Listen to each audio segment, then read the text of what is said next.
शिवरायांच्या मावळ्यांनो, आज या पवित्र सिंहासनावर बसून आम्ही तुम्हाला वचन देतो, इथून पुढे आमचा प्रत्येक श्वास आबासाहेब छत्रपती शिवाजी महाराजांनी स्थापन केलेल्या स्वराज्याच्या रक्षणासाठी असेल.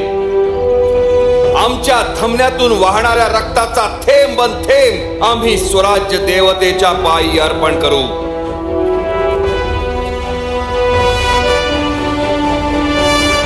उद्या यवनांचा सर्वोच्च पातशाह औरंग्या जरी दख्खनेत आला तरीही मराठा दौलत आम्ही त्याच्या हाती लागू देणार नाही.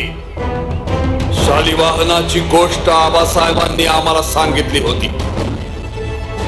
त्याने ज्याप्रमाणे मातीच्या सैनिकांमध्ये प्राण फुंकून आपल्या शत्रूचा पराभव केला, त्याचप्रमाणे आम्ही शिवराय नावाचा मंत्र हरेक मावळ्यात, सह्याद्रीच्या कणाकणात, सिंधू सागराच्या थेंबा थेंबात फुंकून स्वराज्याच्या गनिमान विरुद्ध अभेद्याशी तटबंदी निर्माण करू.